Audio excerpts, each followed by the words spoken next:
Assalamu alaikum wa rahmatullahi wa barakatuh. Imam Nazirul वालेकुम अस्सलाम। मोहन साहब अपनी तस्वीर दिखा दें।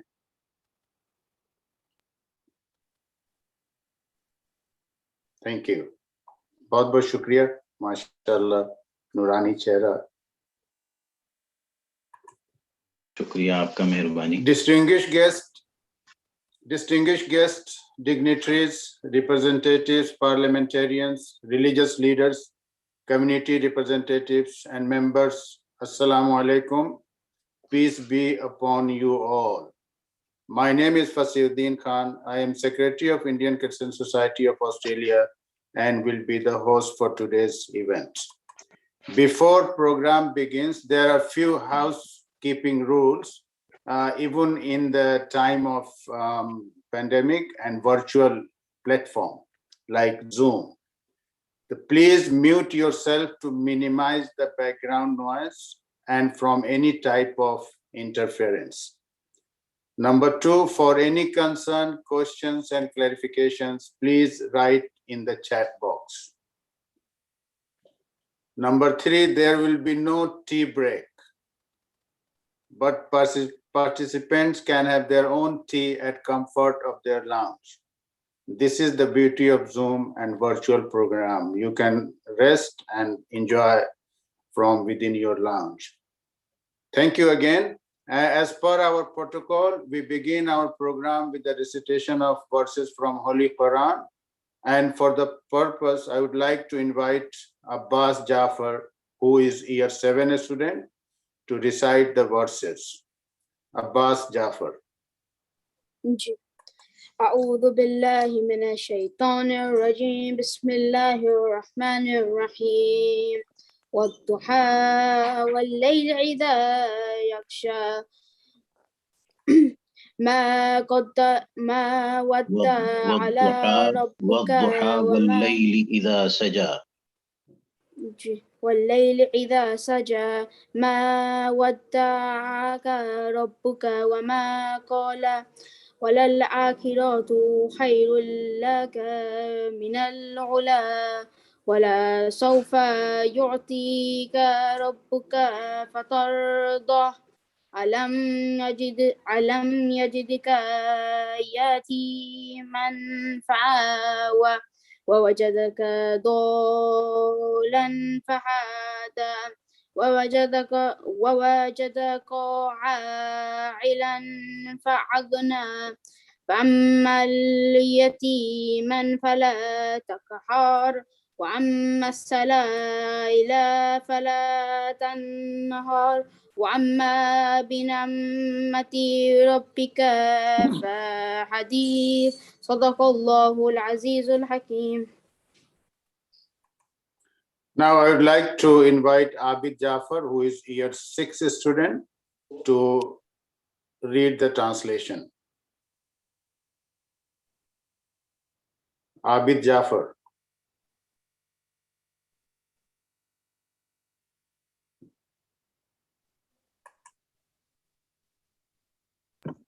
Please, can you unmute yourself, Abid?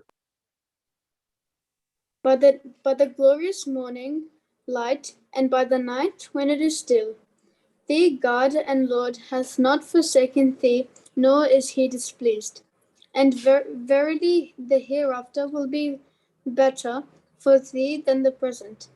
And so will the guardian Lord give thee that wherewith thou shalt be pleased. Did he not thee an orphan, and give thee shelter and care? He found wandering, and he gave thee guidance. And he found thee in need, and made thee independent. Therefore, treat not the orphan with harshness, nor repulse the petitioner unheard. By the bounty of the Lord, rehearse and proclaim. Thank you very much, Abbas and Abid, for recitation and for the translation. Thank you very much. Brother Jafar, can you run the video?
Thank you very much, Brother Jafar, for running this promotional video.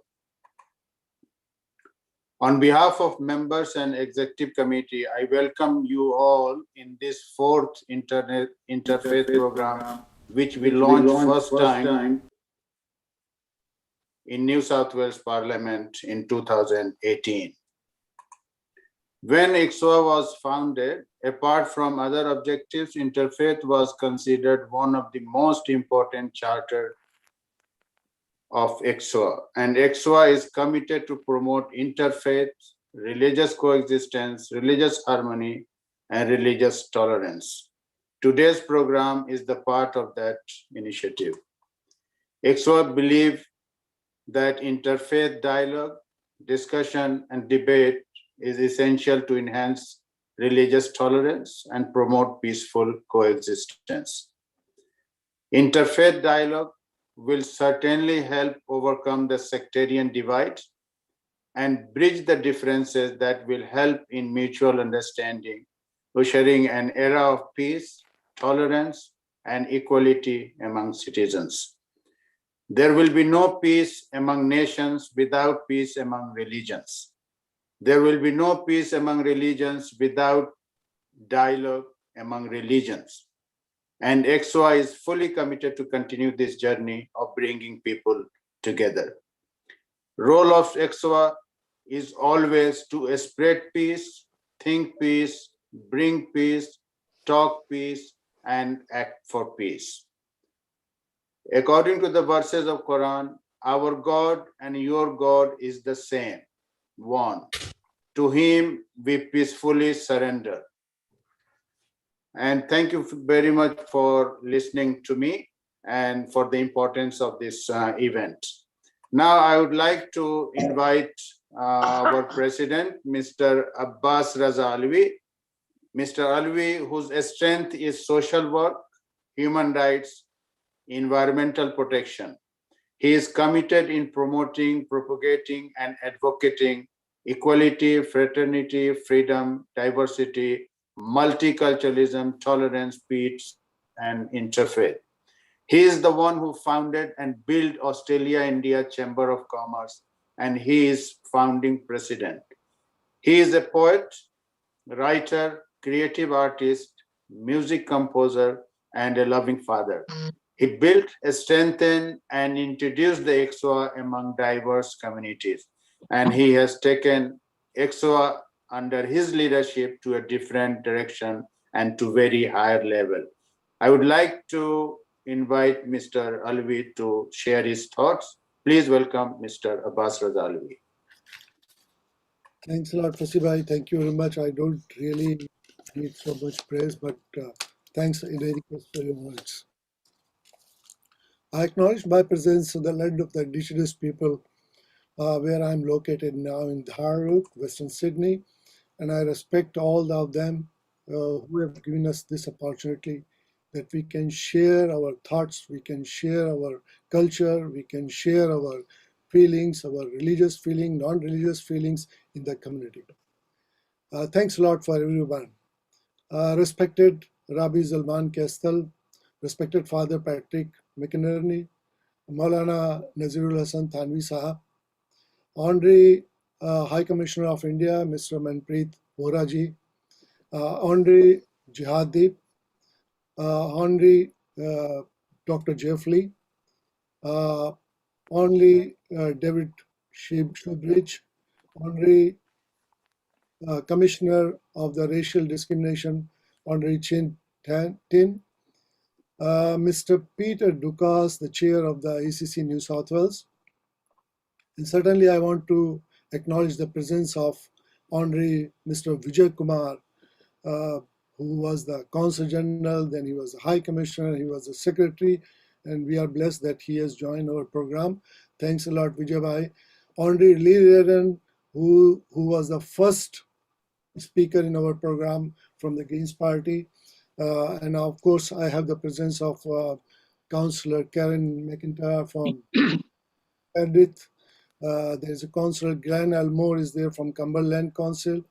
I can see Councillor Moninder Singh is here Councillor Samir Pandey from Parramatta, and Councillor Phil Bradley from Parramatta. It's so nice that so many people are available here at this moment. I certainly want to acknowledge the help which has been given to us from the Multicultural New South Wales Theda Young, who has helped us in circulations. Mary Carras from the Ethnic Communities Council New South Wales, from the Mount Dude Ethnic Communities Council, Darren, and of course from UIA, Dr. Sunil Vyas and his team. Thanks a lot for helping us out. I do have apology of Pandit Jatin Kumar Bhattji, who has just gone some health issue, and he has requested that he's sending from Shri Mandir, Mr. Akhilesh Chowkra and other guests. And certainly there's some community leaders whom we have to recognize. Before anybody's name, I will just start it considering the time issue. Respected religious and community leaders, distinguished guests and speakers, believers and non-believers. ICSOA members, I welcome you, our ICSOA team. We welcome you for ICSOA's Interfaith event, Social Harmony and Human Rights in Interfaith during COVID. Interfaith discussions a few decades back were more like reciting religious books and sharing information about a particular religion with others. This was useful at that time.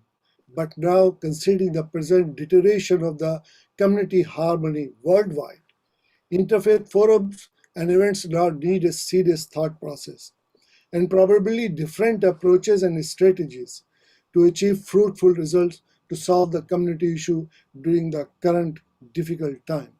Since today's topic is related to the COVID, there are a few elements that I just want to touch and bring to your kind notice. COVID is the one element, hate is the second element, and inclusion is the third element.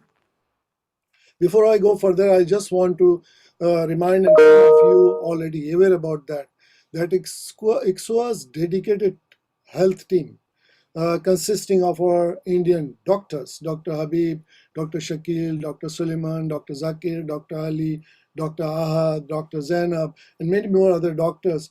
From last few months, they have worked very hard, and they were working along with multiple ethnicities doctors. We were arranging programs and about the process of the immunizations, importance of the immunizations, and they were running certain social networks which are supported by the ICSOA, and we are proud of having such a team who was working on the COVID from ICSOA. Actually, if I see, since some of us are involved with the Ethnic Communities Council, and we have seen number of the organizations, ICSOA has a very unique and dedicated health team. But as all of you know, COVID has not distinguished between us, between our religions, between our ethnicities, our colors, our genders, our age groups, our economical standards, believers and non-believers. COVID attacked everyone. Let us not forget about that. COVID has attacked everyone. 557 million were affected by COVID. So out of roughly about 7.9 billion world's population, roughly about 7.1 to 7.2% was affected. 254 million are dead. Roughly 3.2% population of the world has left us just in a couple of years. The spread of COVID-19 has disrupted our day-to-day life, our global economy, trade, education, community health, our normal day-to-day living. The impact and effect of the COVID really is very difficult to measure in terms of the lives, orphans, widows, social, mental, economical health stresses. But during this difficult time, social harmony is the critical and most important element that should be controlled by the community for keeping the peace and as well as in other part of the world. Administrative bodies, political establishments, world leaders cannot ignore basic human rights when the life of an ordinary citizen is at high risk. Certainly, there is no scope for hate or divisive policies in Australia or anywhere else. Second element, hate, which I want to touch. All of you know, hate develops insecurity. fear about our safety, about our security. Hate kills the feeling of harmony, love and respect for each other. A person with hatred inside will always have difficult living comfortably in social cohesion with others. He will have a lot of difficulties. And when this hate spreads among the community members in a country or among the countries, it creates insecure feeling and priorities more investment in guns and bullets. And this is one of the reason. Hate is the one of the reason. Apart from the power, more needed our investment in infrastructure, community health, and welfares are used for revenge, occupations, wars, for killing humanity rather than interest of the common human. Probably my comments may be a shock, but this is the fact that last year our world spent over 2,000 billion Australian dollars on defense and security. So far, our world is spending roughly about 7.4 billion Australian dollar per day on defense. 7.4 billion. Just to share with you, only 7 days of spending on defense, if divided to education, then within 10 years, each citizen of the world will have the education. I mean, almost 100% world literacy is possible if this sort of decision is taken by the administrations, politicians, and the governments. Third element is the inclusion. Number of times when we talk about the interfaith, we cover the religions like Christians, Jews, Muslims, Hindus, Sikhs, Buddhists, Parsis. You take the name, we take the people who believe in faith. But what about the people who do not have faith? 30% population of Australia declares themselves as a non-religious community. Should not we consider them as part of our community? So the majority of these people are peace lover people.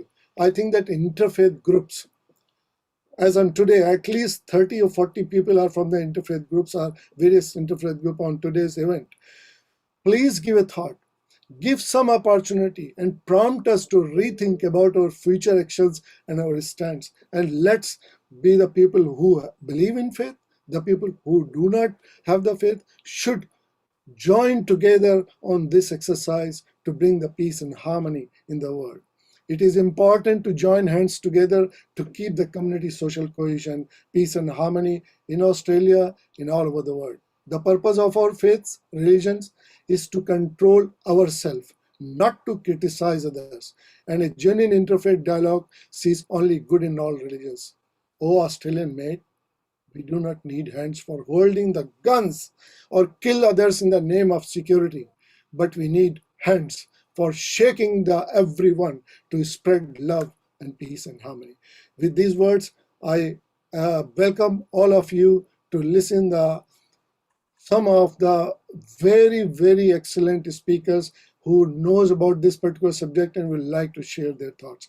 Thank you very much. Thanks a lot, Fasibai. And I also want to invite, if Mr. Peter Dukas is listening to me here. I'm here. Thank you, Peter. Peter is the chair of the ECC New South Wales, and a couple of us, me and Siddiq Pandwal, has an opportunity to work with him in the board. I was the treasurer when Peter was the chair. We have such a great experience and friendship with him, and I have seen that he is the true promoter of the multicultural. I request Peter, before we proceed the program, please just say some words from ECC New South Wales. Thank you. Thanks, Abbas, and welcome everyone. I acknowledge the Gadigal people of the Eora Nation, the traditional owners of the land I'm sitting on, and pay respects to elders past and present, and acknowledge traditional owners on all the lands that we're meeting from. I was there when ICSOA was established, a fantastic night, many years, all those many years ago, and I remember I remember sitting next to a very, very elderly gentleman whose name I forget, but who had served in the Indian Armed Forces. And I'm going to, at the risk of going straight to the issue, I'll reflect the exact conversation, because he was a veteran of the Indian Air Force, and I said, "So you're Muslim?" He said, "Yes." "And you're Indian?" "Yes." "And you were in the war?" He said, "Yes." "The one?" I said, "The war." I said, the war with Pakistan? He said, yes. And I said, tell me about it. And he said, well, India is a multicultural country, and we say that we are the first multicultural country in the world, and this is why we are part of this. And the Muslims in India are part of this story, and this is why. And I'm very proud of the work that I did, and that's why I came to Australia to continue it. And that struck me as something that's worth listening to. And that's why I acknowledge and I genuinely believe that the work that ICSOA does is vital in the Australian story, not just for the Indian community. COVID has been a life-changing event, not only for the loss of life. We are going through things that have not affected humanity. I think for more than 100 years. This is much more significant than the epidemics of the past, because we live in a connected world, because the impact is much more is felt outside of a healthcare scenario. I believe that the impacts of COVID will be with us for many, many years to come in a very different way than the Spanish flu was 100 years ago. We look at things like mental health. We look at the well-being of children affected by lockdowns. We look at the well-being of elderly people affected by not seeing their loved ones. And I think there's the plans haven't really been made yet to deal with that. And I look forward to hearing from government going forward about it, because it is a challenge that will be ongoing. And I've been on record saying that the pandemic will continue well after the cases get to zero. This is something that will affect us all. Ethnic Communities Council, as we know, is the largest multicultural peak body representing multicultural communities in New South Wales, and ICSOA is a proud member. What we found throughout the pandemic is that it's forced organisations to recalibrate, and I believe it will have a big challenge, because not all organisations, not all multicultural and ethnic organisations are young or relatively young, as ICSOA is. I think Abbas ICSOA is less than 10 years old. I think I'm not that old yet. I think it was within the last 10 years that we said that it was established. But there are organisations that are much older and have struggled in pivoting from face-to-face meetings to Zoom. And there are organisational and multicultural leaders, I believe, who've gone from being giants in their relative communities to being, struggling to adapt to Zoom meetings like we're doing today. So these challenges, I believe, will have potential, have the danger to end with our multicultural communities being underrepresented. And I think that's going to be one of the challenges for the future going forward.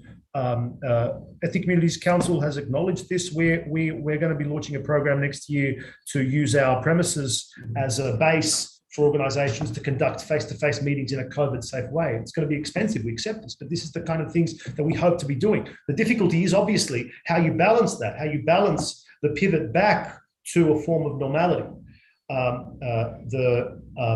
One of the most important elements is the ability to communicate with a member base. I acknowledge that today's event is not possible, is not done easily. I acknowledge that in order to do something like this, you need to plan it. But you also need to have a member base that's dynamic and that can actually react. And the Indian community has been extraordinary in adapting to the challenges of the pandemic. But I think we're going to see. I mean, I've had conversations with our friend Joe LaPosta at Multicultural New South Wales about, what the real challenge of the pandemic will be when we see those businesses that are dependent on the multicultural community to and how they will react and how their reaction will be interpreted. So, for example, next year's Paramasala will be a big test. How many stalls there'll be, how many people will be comfortable to attend, as an example. And that's been the challenge throughout the pandemic. But we will see how we react, and I look forward to working with community leaders and community groups. The other challenge, obviously, is the two ends of the age spectrum, the young and the elderly, and how you can interact with these groups that are unfortunately drifting apart, not only because of the pandemic, just because of the pressures of their own generations. It's easier, it's becoming increasingly easy for our elderly communities to become immersed in media and engagement that only concerns them. They know what's going on in the home country more than they know about what's going on around the corner. And that's why our multicultural media in Australia is so important, because it is important to say the Australian story in the language that migrants can understand, in language and often in dialect as well, in language that they can understand. And this is where I'd be looking to work with organisations like ICSOA on that basis. On the other end of the spectrum, it's also just as important that our youth at every level, of which I sadly am no longer part, are properly engaged and are given the opportunity to exercise leadership within their communities. So again, congratulations to ICSOA, congratulations to the board. My friend Abbas Sadiq, I acknowledge as well, and I see Farida too within the list of members. I look forward to seeing everyone in person, hopefully as soon as possible. But congratulations, and I look forward to the rest of today. Thank you very much, Peter. Thank you, Peter. For acknowledging ICSOA and its formation and what we are doing is good for the people. Thanks again. Now, moving forward, I would like to request Mr. Abbas Chelat, who is Treasurer of Indian Christian Society of Australia, associated with various community organizations, and had been the President of World Malayali Council, to introduce High Commissioner of India, Honorable Manpreet Bora. Mr. Abbas Chelat. Thank you. Assalamu alaikum to everyone, which means peace be on all of us. Namaskar. Now, our new ambassador to Australia from India is an excellent person. You know, if you look at the biodata given, which I'm going to read to you, and such an excellent gentleman, he is going to be an asset for our Indian community who is living in Australia. Ambassador Manpreet Bora arrived in Canberra on 25th April 2021 to assume his assignment as High Commissioner of India to Australia. Ambassador Bora joined the Indian Foreign Service in 1988. He was Ambassador of India to Mexico and High Commissioner to Belize from 2019 to 2021, Ambassador to Afghanistan from 2016 to 2018, Ambassador to Peru and Bolivia 2011 to 2015. Earlier, he was Deputy High Commissioner in Pakistan 2007 to 2009, and in Nairobi 2005 to 2007, where he was also Deputy Permanent Representative of India to the United Nations Environment Programme and the UN Habitat. Prior to this, he served in various capacities at the Indian Mission in Hong Kong, China, Mongolia, and the United Kingdom. At the Ministry of External Affairs in New Delhi, Ambassador Bora was Additional Secretary, Administration, Consular, Passport, Visa, and Counterterrorism during 2018 and 2019. Joint Secretary, Development Partnership, Department and Internal Security Affairs during 2000 to 2002. From 2009 to 2011, he was Joint Secretary and Officer on Special Duty in the Project Office to set up the South Asian University in New Delhi. Ambassador Vora was born in Amritsar on 28th December 1963. He has a BA in Economics and postgraduate diploma in International Trade from Punjab University, Chandigarh.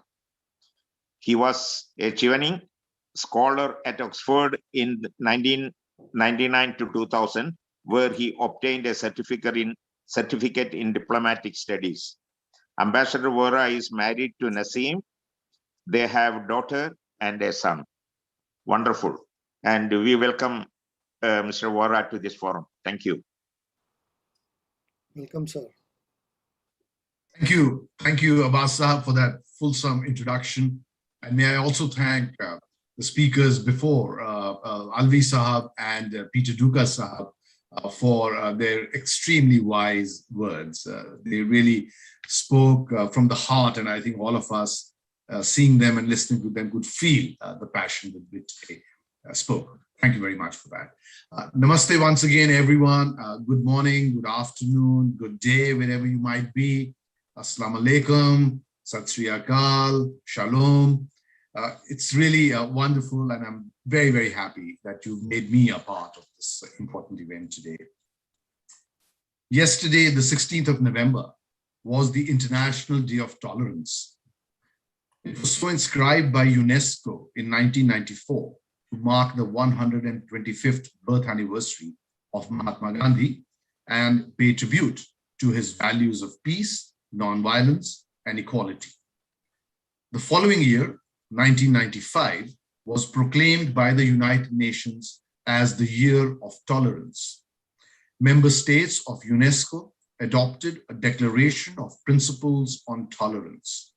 They also created the UNESCO Madanjit Singh Prize for the Promotion of Tolerance and Nonviolence, named after the famous Indian diplomat, international civil servant, and icon of communal harmony and tolerance, Ambassador Madanjit Singh.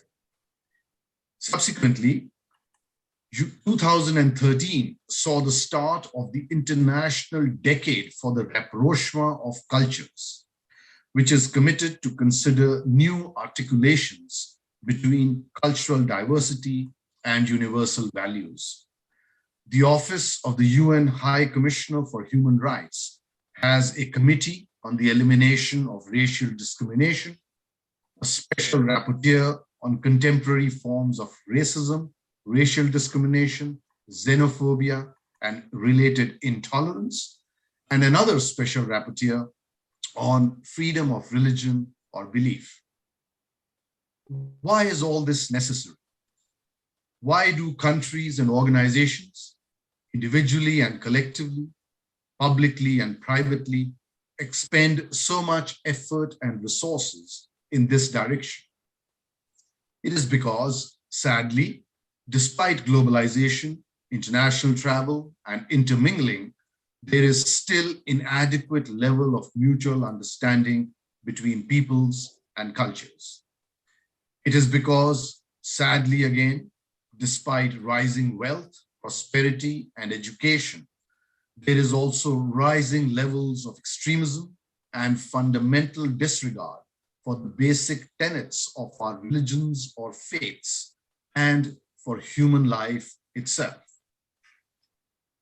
We are not oblivious of the dangers, which are, of course, exacerbated now by the COVID-19 pandemic that has led to disruptions, dislocations, uncertainties, anger, and fear.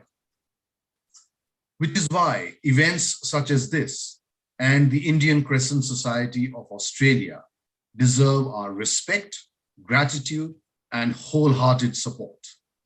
It is important, indeed, it is vital for society's harmony and well-being, certainly for the present, and most definitely for the future, that all faiths and community leaders come together in solidarity and act in unison to celebrate our diversity, to respect different belief systems, and to strengthen our core faith so that we emerge from COVID-19 with our sanity and our unity intact. I'm grateful, therefore, to the Reverend Patrick McInerney, to Pandit Jatin Kumar Bhatt, who I believe has not been able to join us, to Sheikh Ahmed Abdo, I hope he's with us, and to Rabbi Zalman Kastel for their participation today. These are four of the largest worldwide religions. I see members of other faiths also, like Buddhists and Sikhs, joining us, and therefore, we certainly have the vast majority of those with major followership here in Australia. My thanks also for the political support so evident here today. Honorable Jeff Lee, Honorable Jihad Deb, Honorable David Shoebridge, all the other members of parliament, former members, councillors, each of you may represent different political ideology, different political parties, different personal beliefs, and different electorates. But on the question of intercommunal harmony and human rights for all, I know that you harbor no differences. Your collective support is precious for the multi-ethnic, multicultural, beautiful Australia that we see today. And I know that you will together wish to guard the future as well. And thank you, Commissioner Chin Than, for all the good work that you do so well and for joining us today. I represent a country, India, that is the epitome of a syncretic culture born out of tolerance and acceptance.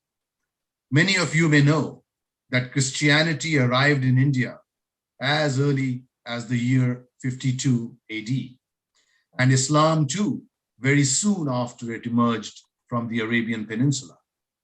Both have flourished in India ever since, as indeed have every school, sect, or subsect, which have all found space in India. The Indian Jews are among the oldest Jewish communities anywhere. Buddhism and Jainism predate most of these, while Sikhism evolved some 500 years ago. And through this all, the original ancient faith of Indians, Hinduism, has also thrived. Such a live mosaic present to this day would simply be impossible without the underpinning of tolerance that defines India and Indians, and there may be few, if any, parallels anywhere in this planet. I'm reminded of the episode that Mr. Peter Dukas has just narrated to us. India and Indians respect and appreciate the rich variety of other cultures, faiths, and forms of expression. We recognize the universal human rights and fundamental freedoms of others. We have built equality and equal opportunity into our constitution, our laws, and our polity. And we exhort and remind each other constantly that tolerance is a moral duty. We don't always succeed. No society can ever be perfect.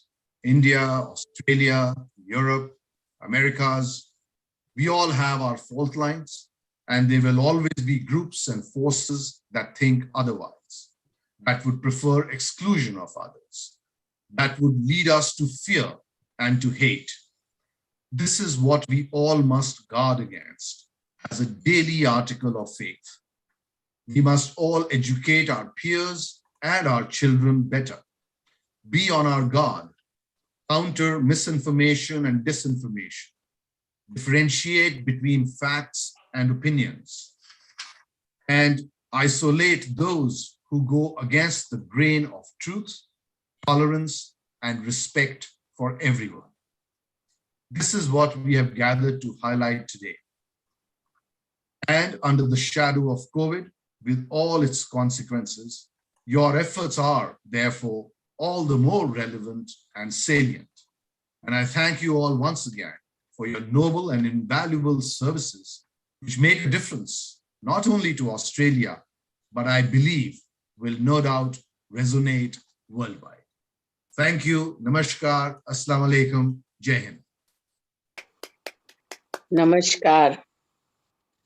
Yeah, thank you very much, Honorable Manpreet Bora, for enlightened talk. Thank you very much. You have covered most of the contentious issues affecting the human being on this planet. Thank you very much again. Taking this one further, one of our very sincere member, Mrs. Shumaila Asad, who has done master in journalism and mass communication. She has worked as a journalist in various very reputed newspaper known as Hindu, and has worked as co-editor at Aparta Limited. A mother of 2 kids and partly engaged in various social work, will be introducing Honorable Jihad Dib, none other than people's favorite leader, Mrs. Shumaila Asad.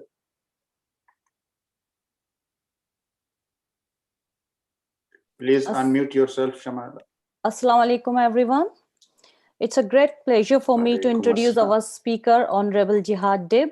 Elected in March 2015, Jihad Dib is the Labour member for Likamba and is the state's first lower house Muslim MP in the New South Wales Parliament. Jihad Dib is the Shadow Minister for Emergency Services and Shadow Minister for Energy and Climate Change. Jihad is a former Australia Day Ambassador, Commissioner on the Community Relations Commission for a Multicultural New South Wales, and board member of the Together for Humanity Foundation.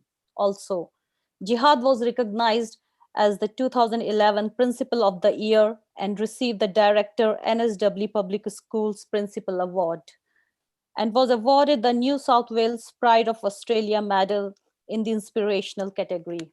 We are glad to have you here, Jihad.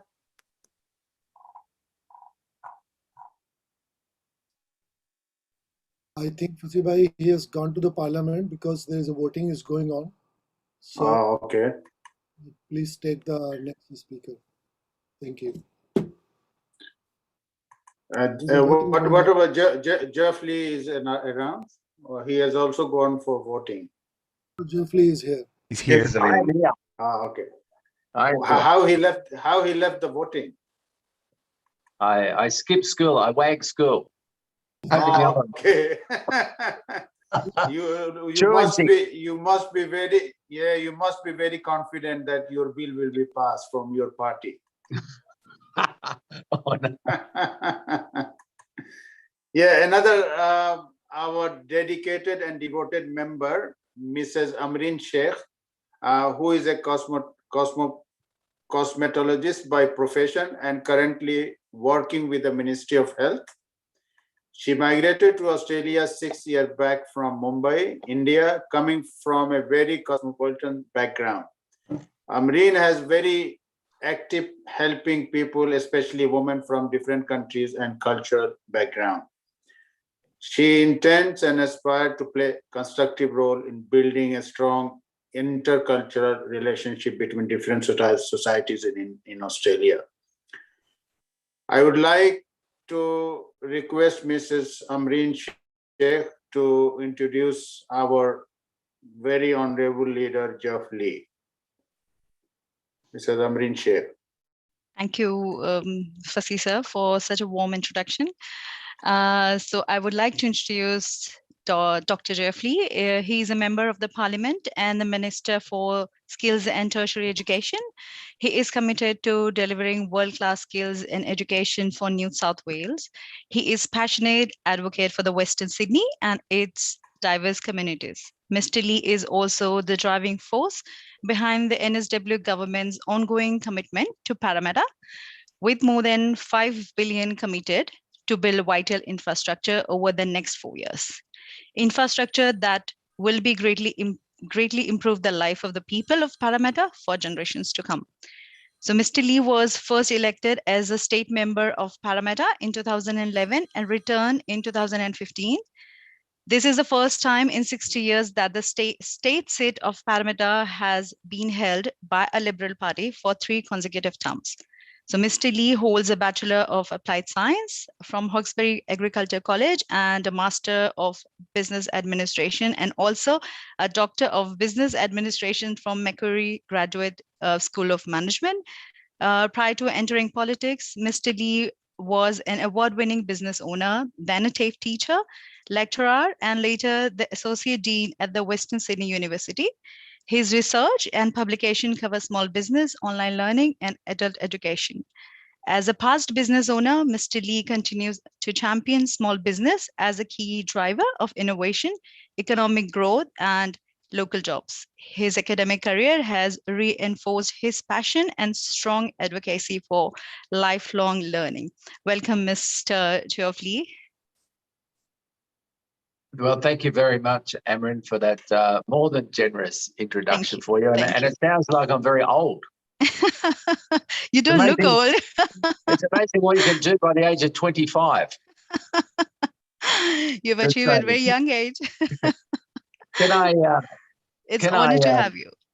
Thank you. And can I firstly acknowledge the traditional owners of their lands, whichever lands you're on today, and recognise the elders past, present and emerging, and say to recognise theirs is the oldest living culture in the world today.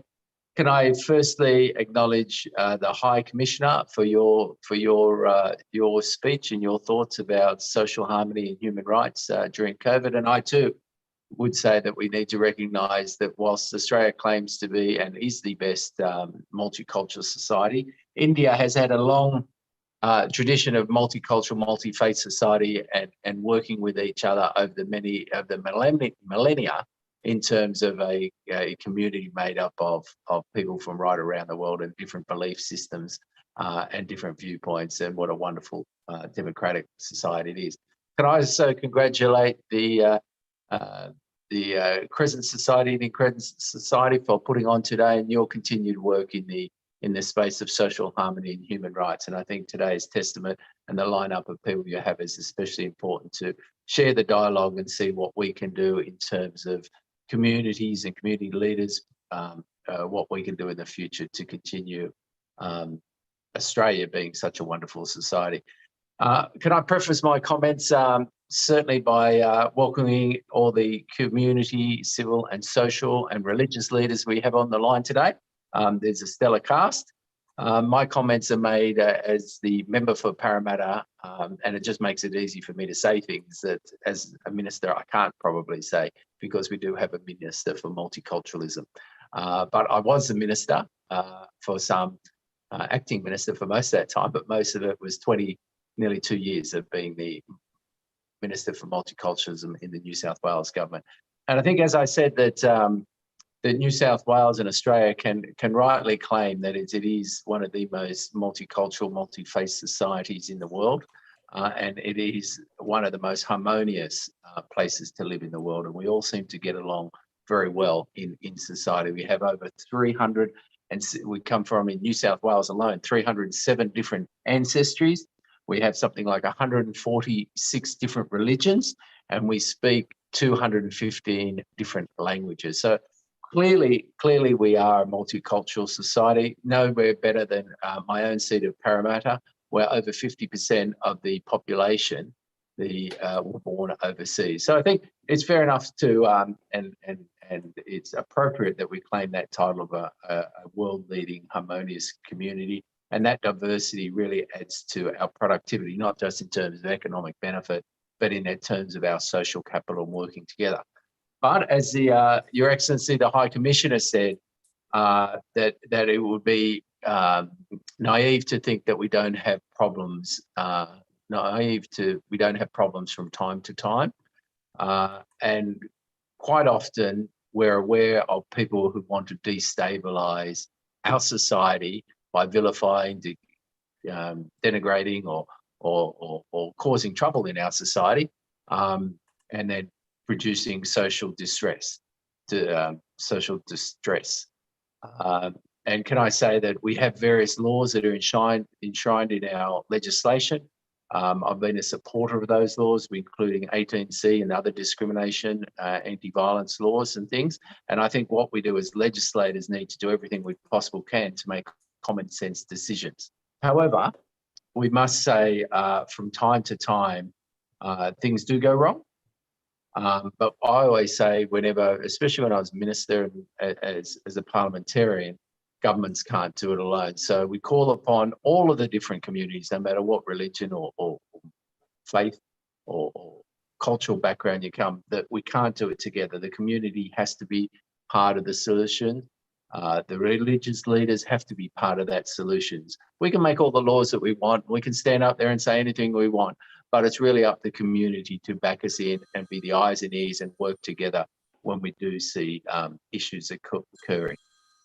And I see the two major issues in terms of types of issues, and I'm not going to name individual jurisdictions in terms of that because I don't think that's helpful, is that occasionally we have issues of overseas nature. Other countries have problems or people have problems in other countries, and then they bring those challenges to Australia. And can I say to you that I think it's right that we should all have the freedom to be able to support overseas issues that are close to heart, but certainly we shouldn't have any tolerance if they cause violent reactions or illegal activities. So occasionally we see people protest, and I think it's everybody's right. And I think we should, in a great democracy like Australia, we should encourage people to protest. We should encourage people to express their views as long as it's legal and in line with the law. Because the effect is when people don't do the right thing and people take up police time and disrupt the community, that doesn't bring any good for anyone here in Australia. The second one is probably a more insidious one. And I think we've moved away from, during my time anyway, as multicultural minister, to talk about extremist behaviours, to look at whether they're individuals, whether they're religious based, whether they're left or right or cultural based, but really to term them as extremists. And these people pervert some cause of religion or cultural background, and it's often to create, destabilise the current society. And more often than not, we see it of individuals who may or may not be totally sane, but certainly have some strong views that most of society don't represent. A lot of times they create things to develop their own power base, to actually get notoriety and to be leaders in their own community. And these people aren't I would generalise to say well, I know they're not representative of broader society, but they certainly pervert their courses to create trouble, and those extremist views come out. Can I say, as Minister for Multiculturalism, when in my time we worked through issues by issue, and that wasn't often seen in the media. I don't think it helps to highlight those concerns, because then we give a platform for those extremists. And can I say, for instance, we had one young male who created, wanted to have a little mini riot, let's all get together and beat up other people, and we're creating videos and all getting together preaching violence against another group. And it was great to see that most recently he was arrested, and that was working with the community who provided that vital intelligence, and that we were able to deport him to his country of nationality. And I think that's important, that we send strong messages to those people that want to destabilise, cause harm, violence, to vilify others, that we take a nil tolerance attitude towards those people and send a clear message that it's not okay for that sort of behaviour. Of course, COVID has come along, and of course it's been a difficult time for many cultural groups and many religious groups and many social groups, as well as society in general. But the great work that I've seen throughout the different groups and different multicultural groups in terms of helping out, whether it's international students, whether it's the temporary visa holders. I think that we helped out with a package to about $10 million in my time there, to help those communities that had or those people that had no other opportunities to help themselves. In other words, they are here in Australia. There were no jobs available. There was no social security available to them, no government help available to them. They can't return home because their borders are closed. They can't find a flight home, and they can't even get home. So what opportunities they have to actually survive here? And it's really quite a disastrous situation, but very proud to be able to help some of those communities and some of those people.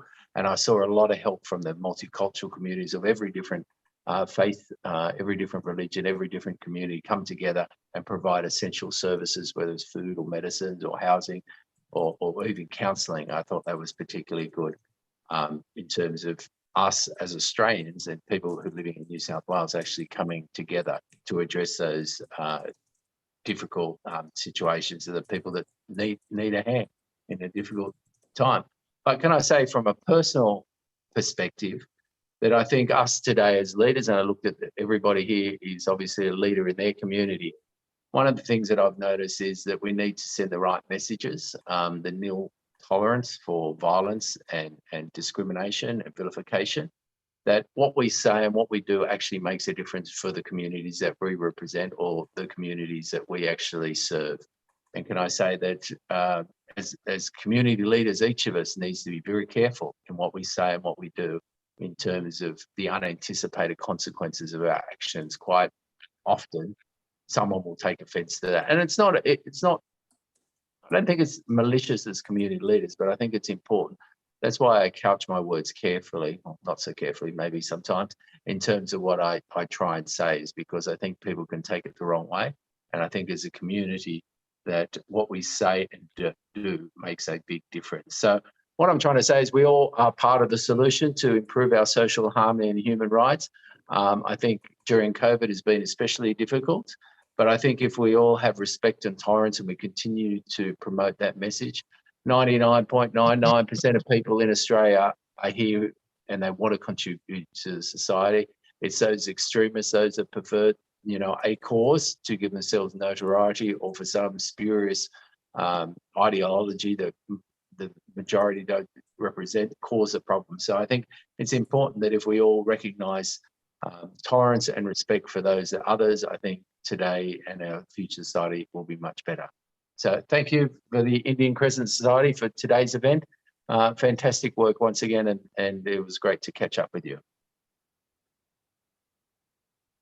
Thank you. Thank you very much, Geoffrey, for your time, for excellent talk as always. Thank you again. For our next speaker, I would like to request Farida Alvi, who is the main force, motivation and strength behind the success of Indian Crescent Society of Australia, being a wife of our President, Mr. Abbas Raza Alvi. She is the always motivational force behind him for the Indian Crescent Society of Australia. She is also involved in social work with different communities.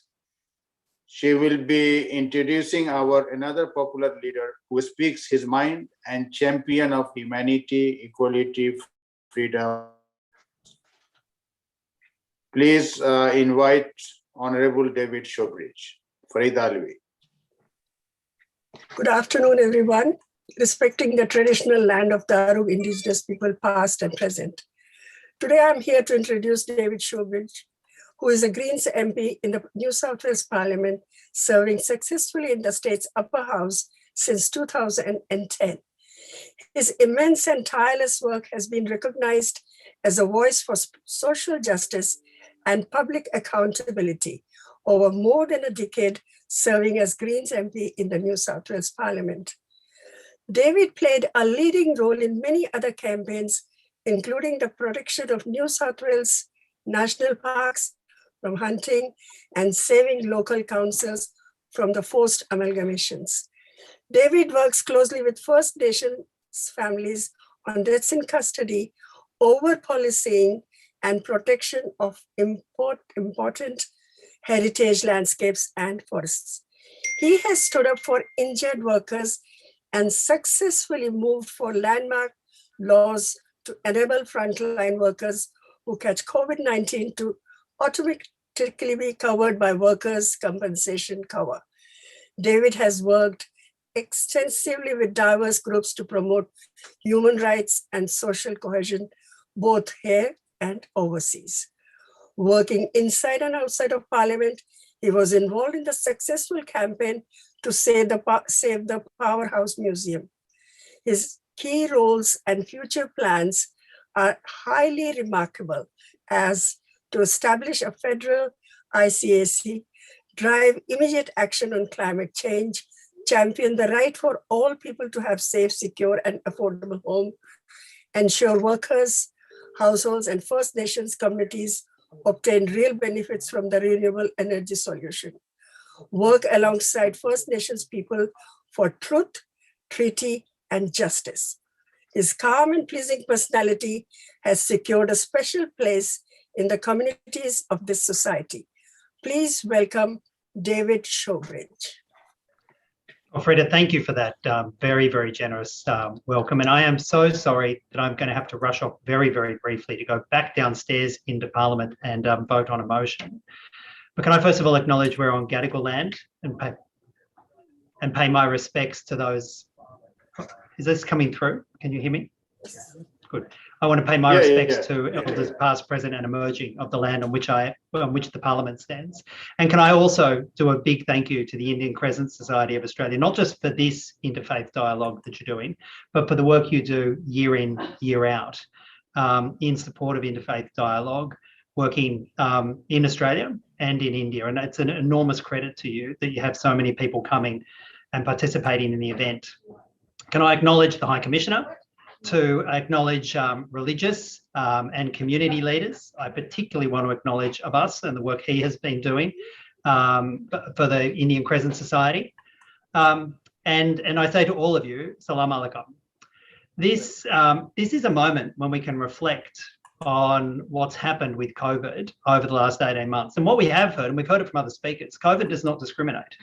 It hasn't discriminated on the basis of race. It hasn't discriminated on the basis of faith, and it's leapt from country to country. It is a global problem, which really is a great moment for us to reflect upon the fundamental equality of all humans. So I do want to, in the very short time I have available, and I do have to rush down and vote on a motion, simply address one key point. During a time of crisis, particularly when there is fear and anxiety in the community, it is an opportunity for governments to allow hate speech to continue, to allow language to inflame and divide society. And we've seen it happen in India. And as Jeff Lee said, there have been shameful examples where it's happened in Australia too. We have an obligation as community leaders, as faith-based leaders, to always call out hate speech, to always call out any kind of marginalising and othering of people in our society.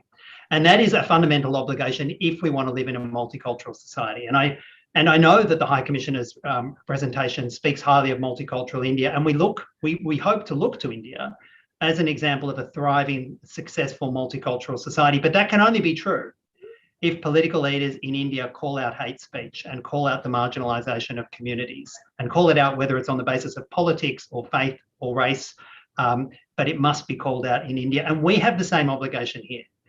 So I really appreciate the timely reminder. I am so sorry that my contribution is so short, but I literally do have to run down to Parliament. But you have my commitment as a Greens MP, whether I'm working state, federal or wherever, to always join in with you, and reaching out and engaging in this interfaith dialogue is essential if we're going to live in a successful multicultural society. Thank you very much. Thank you from New Zealand also.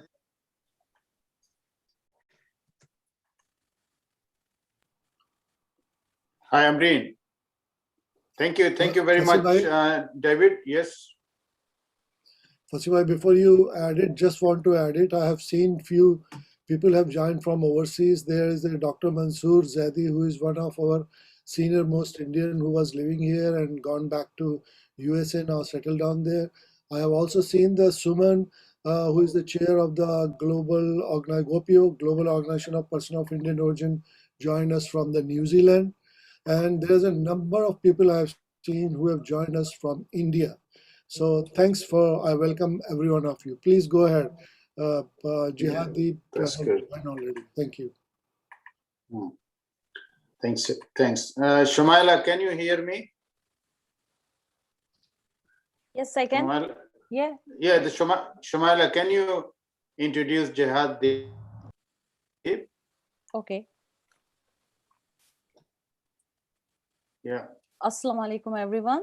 It's a great pleasure for me to introduce our speaker, Honorable Jihad Dib.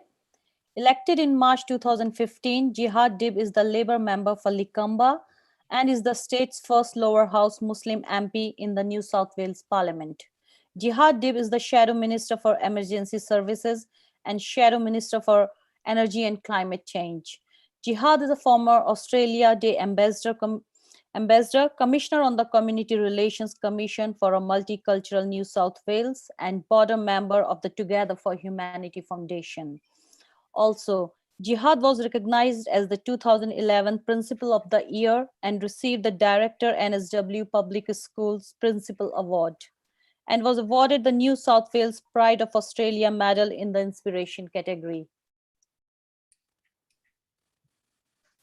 Well, thank you very much, Shumaila. I really appreciate those lovely introduction, and thank you very much to Abbas for the invitation, and to Indian Crescent Society as well. I want to, of course, begin by acknowledging the traditional custodians of the land and paying my respects to elders past, present, and emerging, and acknowledge Indigenous people here with us today. I've noticed some faces. You said I've come across really quickly. I've noticed some different faces on the screen, including Zalman, who many years ago I was on a Together for Humanity Foundation with him, but also my parliamentary colleagues, Jeff Lee, who were old sparring partners, Jeff Lee and I, when he was the minister and I was the shadow minister, and of course David Shoebridge. I see Patrick. I see a number of people. Once I start going through, it's going to be a problem. It is a parliamentary day, and normally we'd be meeting here in Parliament in the gallery downstairs, and it's a bit disappointing that we're not, but I actually look at the bright side of things. Have a look. We've actually got people now who are joining us. I've heard from overseas, from New Zealand. I think there's I thought there was somebody from India as well. I'm beaming in from Sydney. I don't know so far to travel, but out of the bad things, there's always good things. And the fact that we can't be together in person has actually resulted in something different. And my intention is not to deliver a really long speech, and hopefully the bells don't ring at some point for a debate. But Minister Lee and I will probably need to jump out at some point. But it's all about social harmony, and we saw that during COVID. And I think about social harmony not only across the world, but let's just bring it to home. Let's bring it to Sydney. Let's bring it to the Southwest. Let's bring it to the places where some of us proudly live and represent. And there's so many people on this call who always do the very best that they can to try and build the social harmony. Everyone who's here believes in a sense of a social purpose, in a sense of goodness, in a sense of belonging, in a sense of doing something to help other people. And I think that what we saw is during COVID, there's strengths and there's weaknesses to that. We saw in some places that harmony that we had worked so hard towards bringing everyone together either held really strong, or in some cases it frayed really quickly. And I'm concerned about the places where it frayed really quickly. And I'm concerned about the way that some people made to feel that they were more important than others, that we weren't always in it together, that we weren't always appreciating the difficulties of other people. Now, if things were difficult for people in my community, that shouldn't mean that I'm unhappy for people whose communities didn't suffer. You don't want anyone to suffer. I didn't want us to suffer. But it's also incumbent on making sure that say, well, is it fair? And I think that's where the whole issue of the human rights comes in, and a sense of fairness. At a different level, when COVID hit and some people were entitled to get government support, that was good if you're a citizen. But we had people who were contacting us who actually were not citizens. And so as a result of that, they couldn't access any of the government support. They were the people who were doing the jobs, such as driving, the taxis or the Ubers, or working in restaurants that closed down straight away. All of those people industry that closed down straight away were the ones that they were involved in, and they didn't get the support. That's a human right. Then there was the point of vaccination when we finally got it. Not everybody was able to get the vaccination. That's a human right. Then we had situations where different health orders meant restrictions for different people. That's not a human right. And what we actually saw was for a lot of work that had taken place that was really good, things started to unravel. And everybody who's on this call or this conference today, you're the builders of trying to rebuild that. But I don't think we should just look at rebuilding and say we're just rebuilding it to be what it was. It has to be more than that. It has to be better than that. One of the things that made me so incredibly happy was the number of people who reached out across community, across cultures, across faith to support one another. And I'll give you a really good example. And this was a beautiful example, actually. So in my electorate, which is Lakemba, Punch Bowl, and so forth, we had some problems. And food became a real issue. Not in the first part, it was people couldn't have access to food. Then it was people couldn't actually afford food because they still had to pay their rents or whatever else it might have been. But anyway, there was a lady, and this is Mossman. And Mossman does pretty well. You know, I would like to think that Mossman's socioeconomic is very, very strong compared to ours. And there was a lady who I'd never met, never knew me or anything like that. And she'd seen an article about a gentleman who runs a mandarin farm over in the Hawkesbury. And he was basically pulling down his mandarins and leaving them to the ground because people couldn't come to his farm to buy mandarins. It was like a pick your own mandarins farm. She'd heard about some of the stuff that I'd been doing through an interview. And so she gets in contact and says, I've organized to go to this man's farm and I'm going to get, I think it was like 1,000 kilos. It was so many, about 1,000 kilos of mandarins that if you can distribute them. Now that was really special, not because it was a kindness and a generosity, but it was also special because we felt that somebody actually cared, that somebody thought about us. So we shouldn't always look at the negative. We should look at the best in people. And in times of crisis, you actually see people's true worth and you see the very, very best of people. The other thing, of course, that we did see, and probably not so much here, but more across the world, is, and I'll pick up on David's comment there was an otherizing. Other people are different. It's other people's fault. We saw it referred to, unfortunately, as a virus, and then people started referring to it as, you know, a China virus. Well, they started referring to later on a Victorian virus. It was the coronavirus. That's what it actually was. But we actually saw in parts of the world where this was used then to start blaming other people. And I suppose the question really is, what do we do when we see wrong? What do we do when we see injustice? What do we do when we see something that we don't agree with? If we walk past it, then we're just saying that's okay. We accept it. If we argue against it, then at least we're taking a stance. For people like Dr. Lee, David Shoebridge, myself, and all other MPs, I believe we've got an obligation to call it out and to role model what the right thing to do is. Because I think it's very unfair if we were to say to you, you guys keep calling it out, and that's it. We need to do something about it. We are an unbelievably harmonious nation, unbelievably harmonious. Do we have some bumps? Of course we have some bumps along the road. Do we have some problems? Of course we do. But we fix them, and we fix them because we value each person, regardless of where they're from, regardless of their color, regardless of their faith, regardless of what beliefs they may have. That's actually how we build that harmony. And in COVID, that was a little bit separated because we started to separate, especially in Sydney. And, you know, Victoria's going through it right now. And if anyone's on from Victoria, my heart goes out to you. It's horrific what's happening there. But we started to separate people based on postcodes. We heard a member of parliament, a minister no less, say other people from other cultures don't follow rules. Well, what do you think that means? What do you think, how do you think that gets interpreted if you're one of those other people from other cultures? The inference is you don't follow the rules, so you need more police presence. You need a curfew.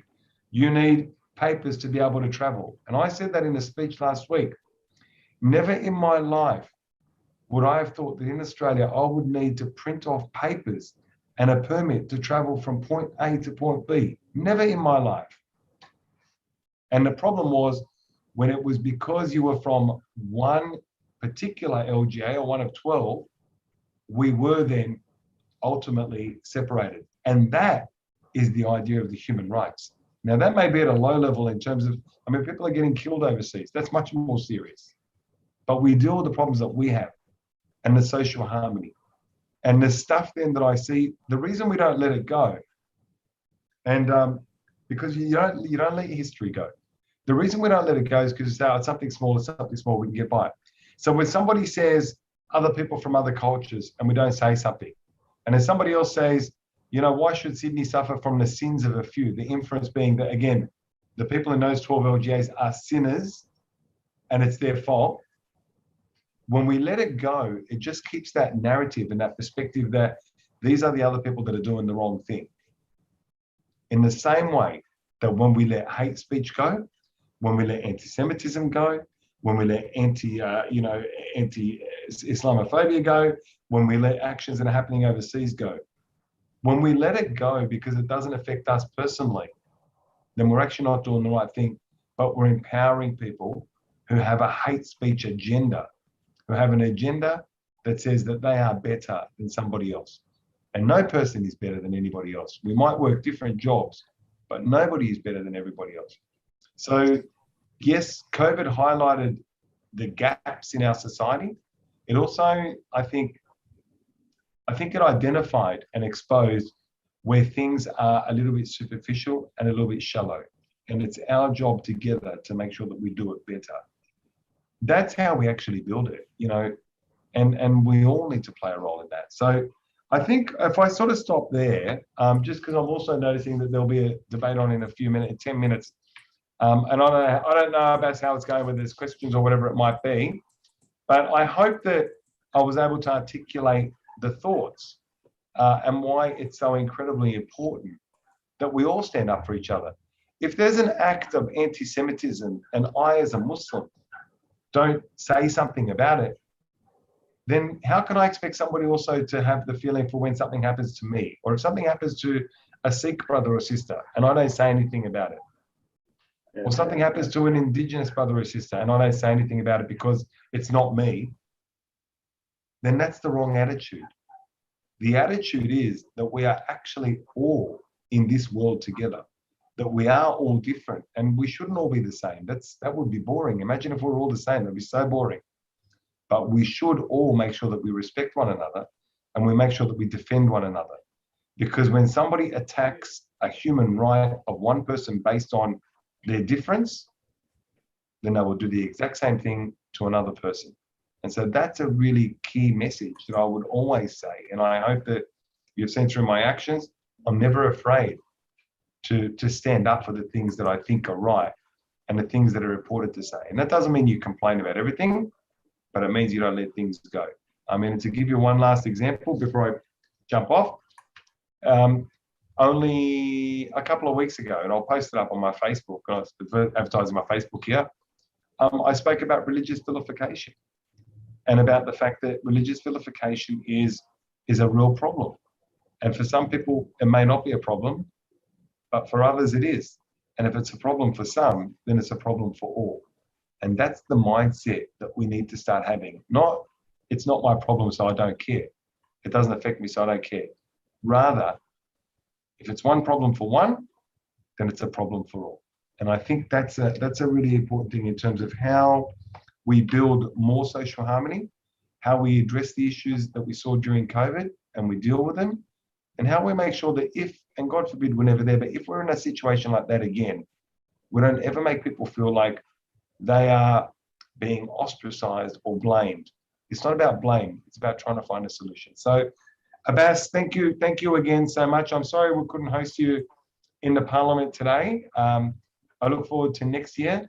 But as I said, the silver lining, if there is one, is the fact that I actually think we've been able to get a really terrific turnout. So thank you everybody for being patient as well, for me running a little bit late. So to the Indo Crescent Society, thank you. Now, this might be the last time I see some of you before the end of the year. So for those of you who celebrate Christmas, I wish you all the best for Christmas. For those who don't maybe celebrate Christmas in a traditional sense like me, I still say have a good Christmas. I am so looking forward to Christmas. And I joked with somebody today, I said, I'm looking forward to Christmas more than many of my Christian friends because I need a break. Thank you for getting us through this past 18 months. There are many people here who had to speak to members of their community to make sure that we got vaccinated, that we got supported. Many people here who translated for people so they can actually fill out the forms. And many people here who contacted us to say, can you be a voice? So thank you so much. I know it feels crazy to say have a great end of the year, but thank you very much for every bit that you did. What was seen and what was not seen. And God willing, we move from this point to create an even better Australia. Thanks, Jihad. We have the privilege to listen your introduction 2 times. Sorry, I missed that. Yeah, we had the privilege to listen your introduction 2 times. I'll do it again if you like.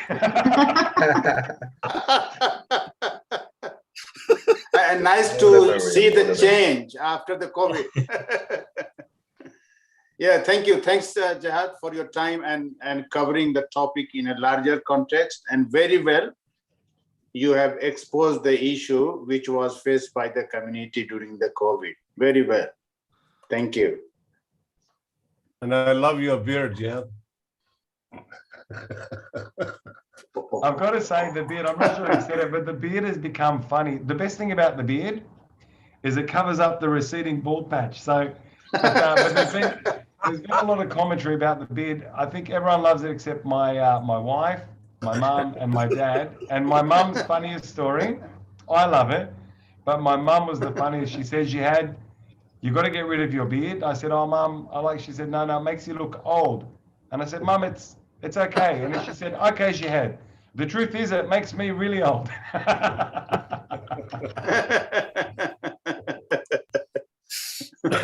Thanks again, Jihad. Thank you. Thanks for you. And now there are a couple of religious leaders. And first was Pandit Jatin Kumar Bhatt. He was representing Hindu community, Hindu religion. But somehow he was accepting our invitation, but at the last moment he got some medical reason and he couldn't attend this event. Hopefully he will attend the next year. For the last 3 years consecutively he was attending our event, but only this time he got some medical reason. We really wish for his speedy recovery and expecting him to see next year. Thank you. First of all, Commissioner Tim has come join them. Oh, okay. You want to speak first? Yes, please. Yes. Okay. Thank you. One of our very senior and founding member, Siddiq Panwala, he is a legal advisor of Indian Christian Society of Australia. By profession, he is a solicitor and social work is his strength. He is always ready to help community members in need. He will be introducing Chin Tan, Commissioner of Human Rights, Mr. Siddiq Panwala. Hello, respected Chin Tan. Mr. Chin Tan commenced his term as Race Discrimination Commissioner on October 8, 2018. Prior to joining the commission, Chin spent 3 years as the Director for Multicultural Engagement at the Swinburne University of Technology in Melbourne. Chin was the chairperson and statutory head of the Victorian Multicultural Commission from 2011 to 2015. Previously, he enjoyed a successful career of more than 24 years as a practicing lawyer. Chin was the co-chair of the Police and Community Multicultural Advisory Committee and served in many other organizations and bodies. This included the Chamber of Commerce, the Australian Football League's Multicultural Focus Group, professional and business associations, and local council committees. Chin was also the president of the Chinese Community Council Australia, Victoria, 2016-2017. Please welcome respected Chin Tan as Discrimination Commissioner. Great, thank you for having me. Assalamu alaikum. Tahir barakatuh, Vanakkam and namaste to you all. I'm sorry to be mucking you around today, but it's a busy day for me. We just launched the spectator racism guidelines, and I've been having interviews since yesterday and today, and I've done, I think, 8, and I've just finished one up, and I just came out back to you, and then I've got one at 5:10, so I've got to go. I do apologize for that, Bert. Your invitation is well received. It's honored, and I'm very, very pleased to be able to join you again this year as I did last year. But let me start by acknowledging traditional custodians of the land from which I'm joining you from Melbourne, the Woiwurrung people, the Kulin Nation. I pay my respect to the elders, past, present, and in future. I have a 10, 25-page speech, but when you come after Jihad Dib and you come after, Jeff, there's not much more you want to say because they've said it all for me. So I'm going to pile my speech back to 1 page, perhaps. But not really, knowing me, I can go on for 2 hours if I have to, but the points have been made very clearly about the issues that we confront. But I also want to appreciate and acknowledge, obviously, Mr. Alvi, the president of ICSOA, and the Excellency, the Commissioner for India, and as with all the guests, David Shoebridge and Jihad, as I mentioned, and Honorable Jeff Lee, as well as the many religious leaders with us today. But we've seen that COVID-19 pandemic has increased racism and harassment and hate right across. And I can, in one sense or another, vouch for it because I'm at the heart of what happens. And when people are affected, we get a sense of what's happening, both in terms of the statistics, in terms of the complaints of the recent and the research that has been conducted in the last 12 to 18 months about the impact of COVID-19. Sadly, COVID-19 also has highlighted, as mentioned by Jihad, the stark differences across our society when it comes to equal access to and enjoyment of rights. And the pandemic has highlighted the continuing problem of racial inequality and access to information, healthcare, including vaccination, economic and social support mechanisms are example of this inequality and inequity that we're facing.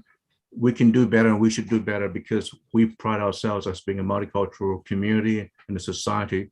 These are the things that are lacking. And for me, it's about the challenge of saying what we can do in trying to address some of the issues and the challenges that we have seen coming out from COVID-19 in the hope that we can become better as a community because we'll learn lessons in a way that are very tangible, practical, and that affect people in a very personal way. Mental health issues is a terribly big problem that we've also encountered.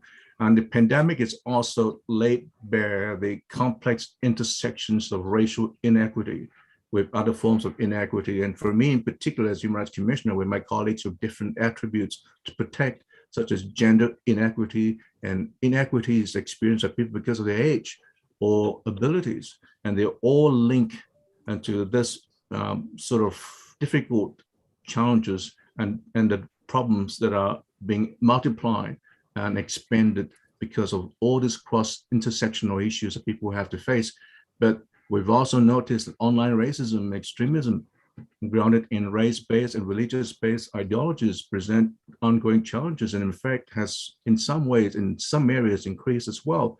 And we've never before anticipated challenges around misinformation and disinformation that contribute to racism, fear, and distrust, and for which we must find new, innovative solutions as a means to confronting new inimical and an insidious instrument of racism. People are more insecure, more uncertain, armed conflict, civil unrest, climate change issues, personal sense and collective sense of this insecurity, and the resultant refugee crisis we've seen right across the world, in which we are impacted with what's happening in Afghanistan, for example, and they continue to present challenges in combating racism because it affects the very fabric of our society and affects about the way, in fact, we treat each other, and something which Jihad has mentioned in a very intimate way.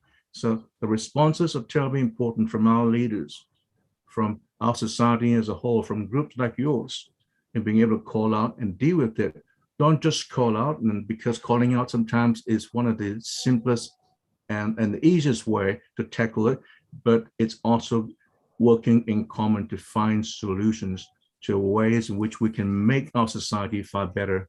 And we're dealing with as well, and I've given focus in my term to structural forms of racism, institutional racism, in a way which is not just personal to one, but affects our capacity to be able to live fairly and equally in this country. And this is an important issue, which obviously the debate is going on, the conversation is happening right across. And it's not easy because sometimes there is this view that we don't have a problem with institutional or systemic racism in this country. Well, I'm afraid we do. We need to find ways to effectively deal and challenge the status quo and the barriers to prevent you and I and our children to be able to enjoy a far more equal future in this country as Australians. And the message I also want to leave with you is this: it's not all doom and gloom, because we've also seen that out of the challenges and difficulties that we've encountered during this pandemic, we've witnessed incredible resilience and strength and goodwill, not just for the individuals, but also as a community. And we've experienced and seen the rise and the outpouring of community support for each other. And you've done some of that work yourself. And there's been many wonderful reports of multicultural community and religious groups and organizations reaching out, and not only in offering empathy and personal support, but also in providing tangible support through the forms of food, clothing, and shelter to those in need and who are vulnerable in these difficult times. Now, these outreaches, they are a testimony to our strength and resilience as a multicultural and multi-religious society. And these goodwill extend beyond to also include interfaith and intercultural connections and collaborations as well. So what do? We must continue to strengthen this very foundation of our social harmony and cohesion as a multicultural society. Events like yours today represent an important contribution to this work, but it remains the case that there has been limited discussions about race and race issues among our national leaders, and in a way of our national discourse and discussions about major national initiatives and activities focused on protecting and promoting the rights of all Australians to be free from discrimination based on race, ethnicity, cultural identity, or nationality or religion. And there has to be a broad-ranging discussion. So looking at the trend about the needs that we have in pandemic crisis period that we are in, I think Australia needs to be part of this discussion. And the issues that I raise indicate we need to stand at an important moment in our national development to look at devising and creating initiatives that will attack and combat racism. So what I did in March of this year was to call for a national anti-racism framework, which means an overarching framework about what this country thinks about, deals with, and looks at ways to, in fact, find solutions about making this country less prone or less open to racism. And the concept paper was delivered recently. We have now put this out to the public for submission, and I hope you'll be part of this. Go to our website. You'll find the information you need for submission, because you're part of this framework. It doesn't belong to government, it doesn't belong to us. It belongs to the people of this country, and saying, look, what would a country like this look like without racism and without religious vilification? What will we do? How do we do this? What is the design of this plan? How do we sit with this? What in fact is idealism, or what in fact is very practical approach to how we guide ourselves on anti-racism? We want to see and hear from you, because we want to design this for us and for next generation. Because what it means is this is a roadmap about what we do and deal with race issues in this country, and also offer practical approaches and answers and solutions to help people along. And it will be a framework that will cut across all sector of our community, whether in fact in sports, the corporate sector, health, where it will create that synergy of saying, within your area, what do you think is important for us to have a framework that's designed that will be looking at specifically dealing with all aspects of our community issues. So we're encouraging Australians to share with us their imaginations, their imaginings, their ideas of what a harmonious and equal society will look like, and what the future is for Australia that's free from racism. And I hope that you will, in fact, take part in this anti-racism framework program, because when we put it up, I want you to be able to say, well, we had a role in this. We are part of this design. about looking and building the present into the future as well. And so, as I've said before, more information can be found in the Commission's website. So what is our task? Well, our shared task and responsibility are to unite our community as a society that is culturally diverse, open, accepting, socially cohesive, and inclusive, and one that values equity, equality, fairness, and equal justice and opportunities for all Australians. Now, let us continue with this conversation about our personal, collective human rights. And Jihad had mentioned this, Jeff has mentioned this, and many others have talked about the human rights aspect and our responsibilities as human beings towards each other. Our equal right to safely practice our religion, our right to free speech, our rights to equal opportunities and equal protection under law, regardless of our background, and universal human rights and dignity of people, such as the right to seek asylum, and the rights to freedom from discrimination, hatred, and torture. And I think this is the beginning for Australia to reflect on itself, on what it is in terms of our national identity and the premises and the values that shape our sense of belonging and shared meaning. So I'm sorry that I raced through that very quickly, but I hope you get it just what I'm talking about. And I'll be back again if you want me to. And we have a longer conversation about these things, perhaps in a more fireside chat kind of format. We sit down and we talk about these things. And I want to hear your views as well. So thank you for inviting me to speak to you today. And I hope you'll continue with the good work that you're doing, and you will follow the development of the framework with interest and seize any opportunities you have to be a part of this important journey for us all. So thank you very much. Take care. Thank you. Thank you very much, Chin Tan, for very enlightened speech and also initiating that framework.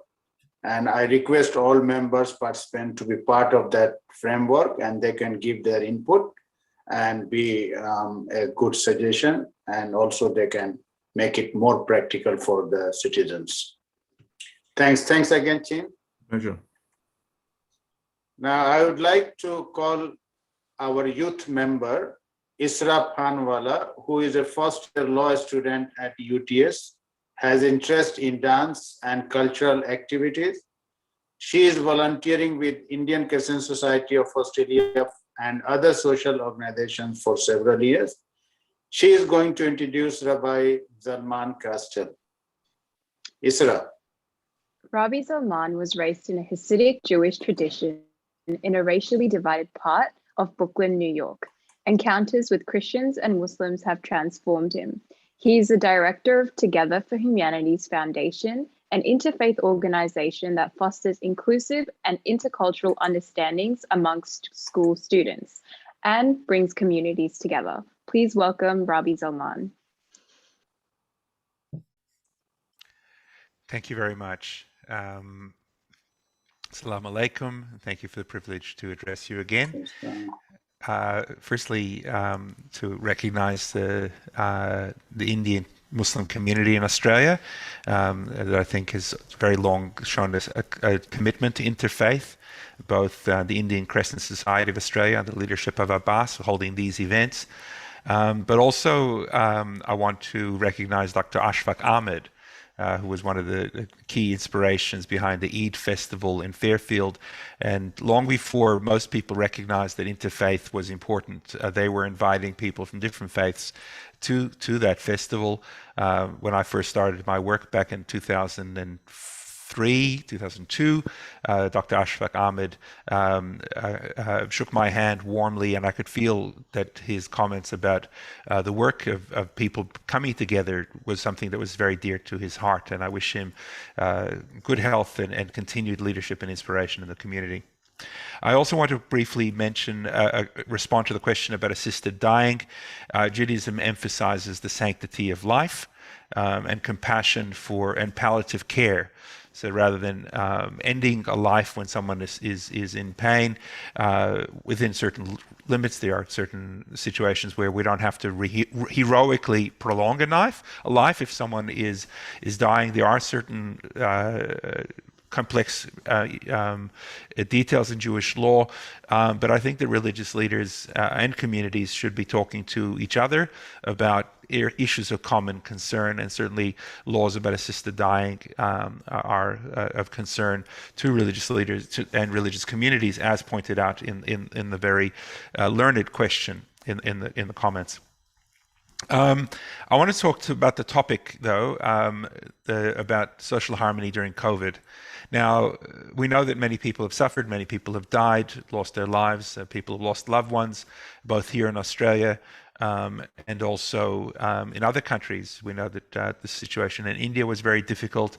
My own family in the United States, my uncle died from COVID, and it's a very painful thing that, and we people lost their livelihoods, and as Jihad Dib talked about, people who have felt their dignity disrespected. And Jihad, your mum was right. You've got to get rid of the beard. So the white makes our parents look old. Anyway, on the other hand, there's a beautiful teaching that Muslims have shared with the rest of the world from the 94th surah.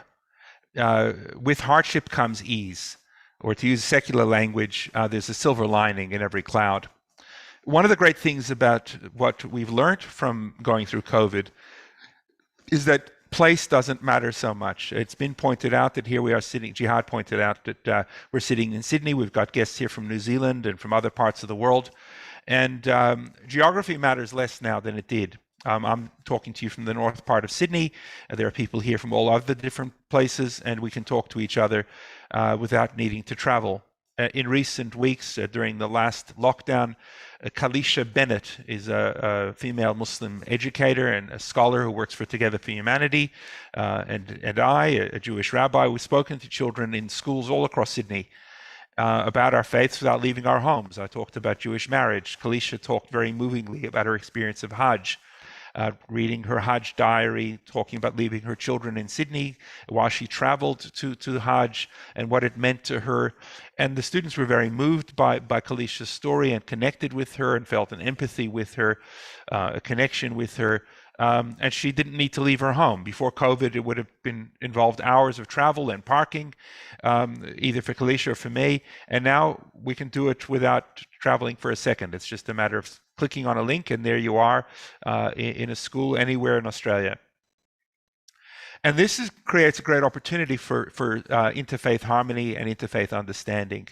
The policies of the governments of New South Wales and Victoria, in principle, allow for children to learn about people and their faiths, to learn about how people celebrate Eid or Christmas or Hanukkah, whatever it is.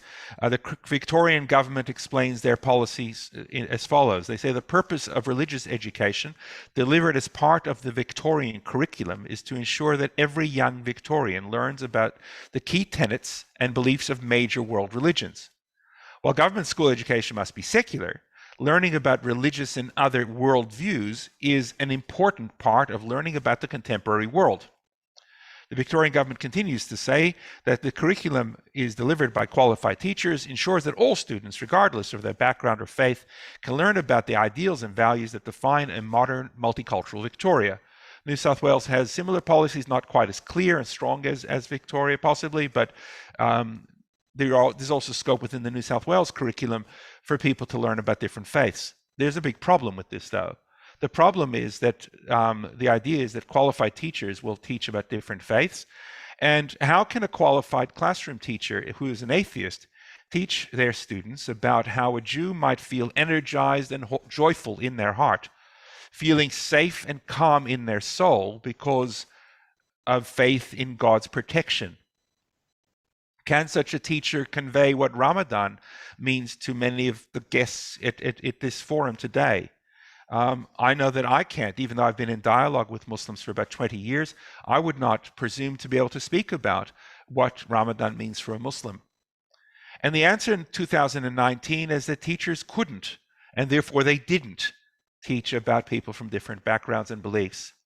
But in 2022, there can be a different answer. the organization I work for, Together for Humanity, is a diversity education organization. Our board has lovely people like Jihad Dib, who's now to move on to the parliament to do boring stuff. But also we have a board of Muslim people from Muslim, Christian, Jewish, Hindu, and atheist backgrounds.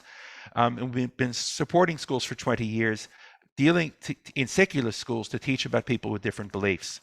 We are keen to continue this work in partnership with other organizations such as the Indian Crescent Society. And this is a very simple thing we can do. We can create videos of people from the different faiths telling their own stories. People that a Muslim talking about what it means to be a Muslim, a Hindu talking about what it means to be a Hindu. These videos can be combined with online learning programs that children and teachers can access in their own time. And so the teacher doesn't need to be the expert. The teacher can simply help the children learn from the video and fill out some questions or reflections. The teachers can be trained in how to do this. The adults on the videos can also be available for Zoom conversations with the children to follow up questions. So if people want to know more about what they heard on the video, maybe on the first Monday of a month, they can hear from a Muslim speaker. The second Monday of a month, they can hear from a Hindu speaker, all on Zoom or YouTube or other video conferencing technologies, no matter where the speaker lives in Australia or where the student lives in Australia. If they're in Bullsbrook, in northern Tasmania, they can talk to a speaker from any part of Australia and learn about their experience of their faith and create interfaith understanding and goodwill. So this is the plan. It will also, there's going to be some government funding for some schools to develop partnerships with Together for Humanity, and we're happy to, you can find out more about this on our website, Together for Humanity. This plan is still being finalized, but the point that I'm making here is that as we come out of COVID, we need to think about the world, and as I think Jihad made the point previously, not to go back to the way things were, but to use what we've learned through these 2 years to make our Australia a more cohesive society, Be'ezrat Hashem, with God's help, inshallah. Thank you very much.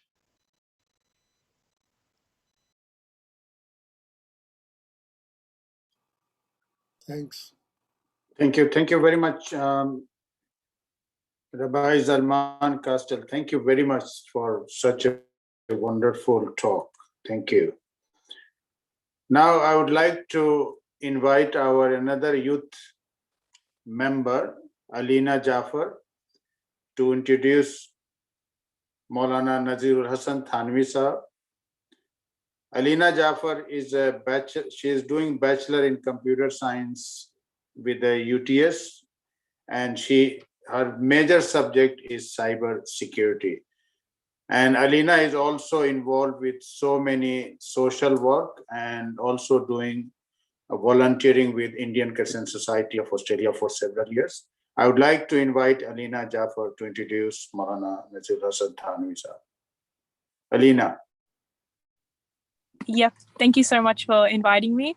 So Sayyid Muhammad Nazirullah Hasan Thanvi is a Muslim theological religious minister and registered in the marriage celebrated resident in Sydney, New South Wales since 1987. He is the very first Muslim qualifier minister appointed in Rudy Hill Islamic Centre, Sydney's West. He accomplished his theological master's degree in the theology and another master's degree in Arabic language and comparative studies of religions from the University of Punjab, Lahore, Pakistan in 1980. He served as an education officer in the Higher Secondary Education Board, Pakistan, as well as lecturer in Islamic studies and inter-religion studies in Muscat, Sultan of Oman. He was appointed as an interfaith religious research coordinator in International Studies Islamic University in Islamabad.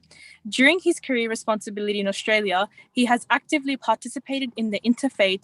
He's established the first interfaith group in Central Coast, Hunter area of New South Wales in association with the Venerable Road Borough of Anglican Parish, Gosford. Thank you so much. And I'd like to invite Sayyid Muhammad Nazirullah Hasan Thanvi.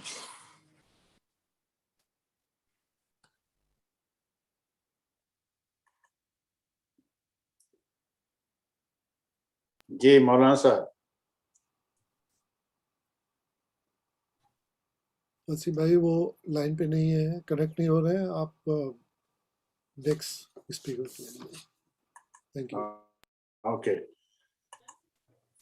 Now I would like to request another of our youth member, Rida Khan, who is a student of high school and volunteering for Indian Christian Society of Australia for several years, to introduce Father Patrick McNary.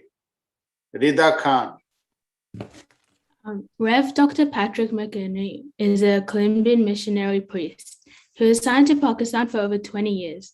He graduated from the Pontifical Institute for the Study of Arabic and Islamics in Rome in 1986, the Melbourne College of Divinity in 2003, and the Australian Catholic University in 2009. Dr. Patrick is a director of the Colombian Center for the Christian-Muslim Relations. He is a member of various interfaith and academic organizations, participates in interfaith and multi-faith conferences, and gives talks on Islam, Christian-Muslim relations, and interreligious relations to a wide variety of audiences. Please welcome Dr. Patrick McNary. Thank you very much for the welcome. I acknowledge the traditional custodians of the various lands where we are gathered.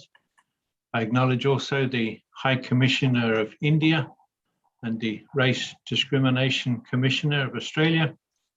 I acknowledge ICSOA for this event and for the other events that they conduct. And I acknowledge the President, my friend Abbas Raza Alvi. Distinguished guests, brothers and sisters all.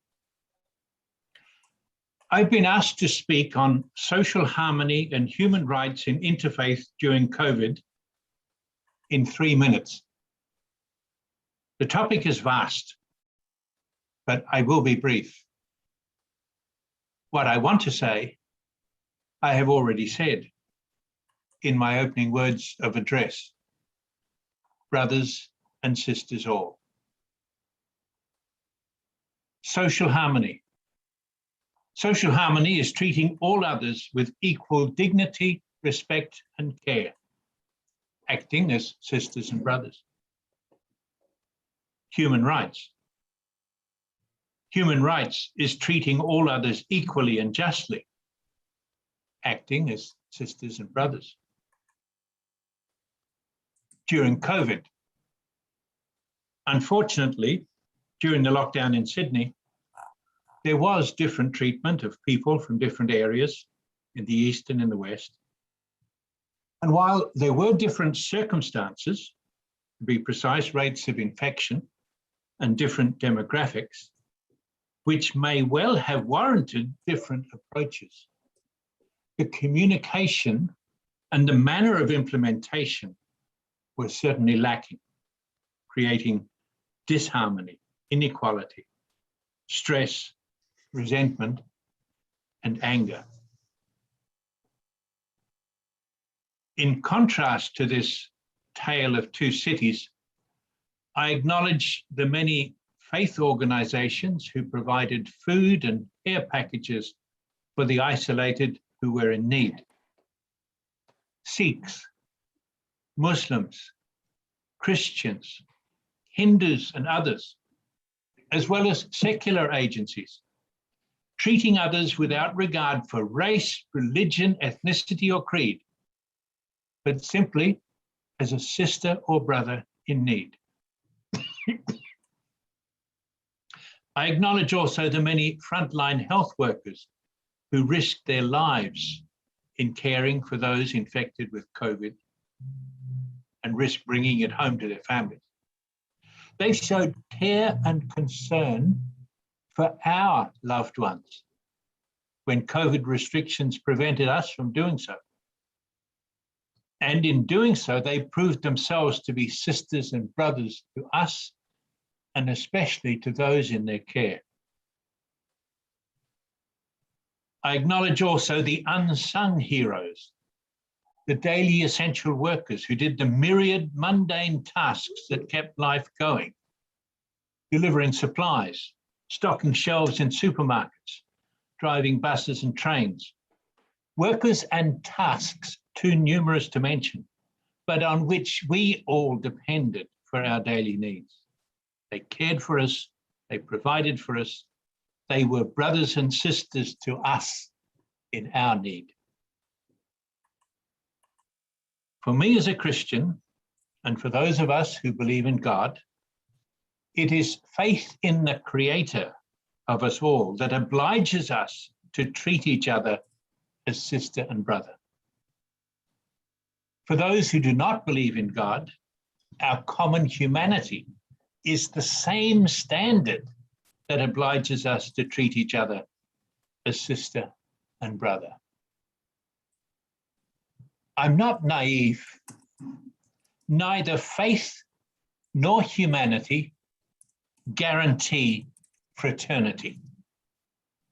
In the Bible, creation is followed immediately by fratricide. Cain kills Abel. We humans are good, made in God's image, but we have a deadly virus. We are prone to self-interest at the expense of others and will kill to get our way. The drama of human life is that we have a choice. We can choose life or death, social cohesion or social disorder, rights or wrongs, fraternity or fratricide. It's up to us. Let us choose well and live as sisters and brothers, caring especially for the poor, the hungry, the naked, the refugee, the stranger, the other, who always was, is now, and ever shall be, your and my sister and brother. Thank you.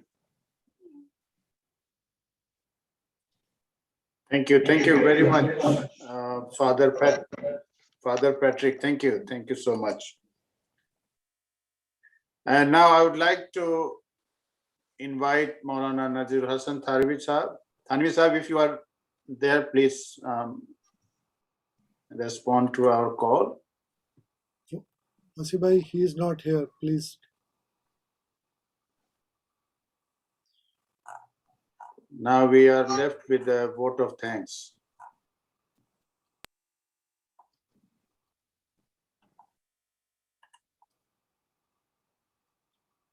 Please proceed the program. Okay.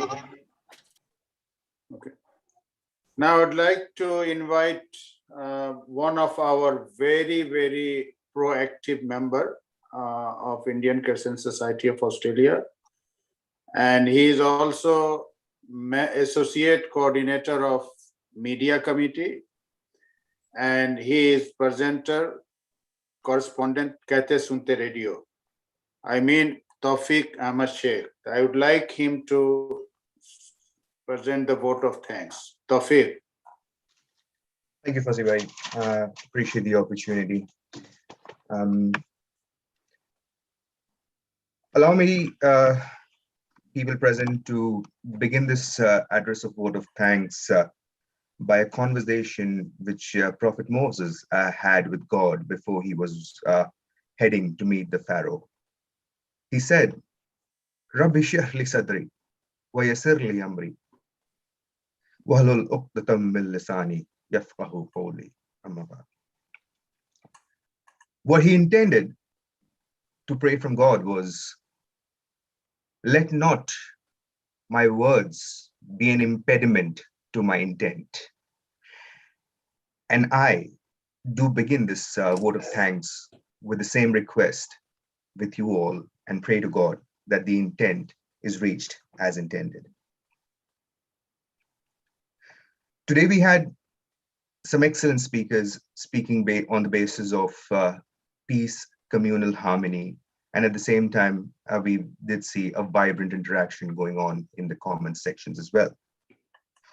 I would firstly like to begin with acknowledging the fact that we are indeed here on the land of Eora Nation, the original inhabitants of this land, which we call the indigenous people of Australia.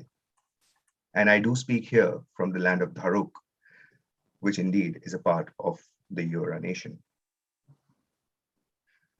Today we had the chats, the conversations rather, which began with all the introductions. I firstly thank the young members of ICSOA who came on board to introduce our speakers, as much as all the other senior members of ICSOA who were introducing the members today and the speakers. Ms. Abbas Razalvi had introduced Peter Dokus. And thank you, Peter, for recognizing the efforts that ICSOA has done in the field of the technological and the personal flexibilities and advancements that we have done. And I thank you for the continuous support that you have given us right from the day of inception till date, and hopefully for the future. Mr. Abbas Chalat had introduced Honorable Manpreet Vora. And sir, may I just say, right around the time when you were appointed, a very good friend of mine, a food historian, said that I'm so glad that Mr. Vora has come and taken this esteemed office in Australia, because this man means business. It's not a compliment or a comment we usually get to see from to hear for diplomats, but I was thoroughly delighted. And today, with your address, you actually did stand for what was the impression which was created in my ears for the first time. Today, when you spoke about peace and harmony, you laid more emphasis on thanks and gratitude, which indeed is the stepping stone of any culture or any background to promote or practice peace and harmony. Tolerance, indeed, as you rightly mentioned, is a moral responsibility for every individual. And thank you for bringing up.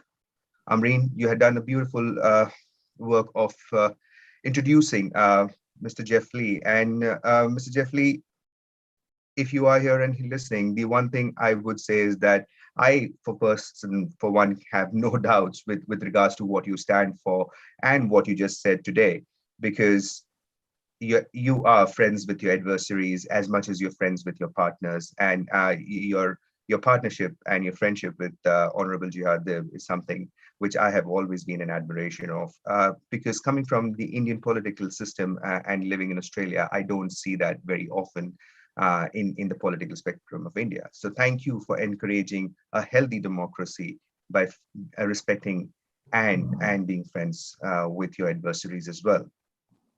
You are amongst one of the few politicians who encourage protests, which you don't get to hear from politicians very often. And at the same time, you mentioned very rightly that stringent measures at times have to also be taken for upholding peace and harmony.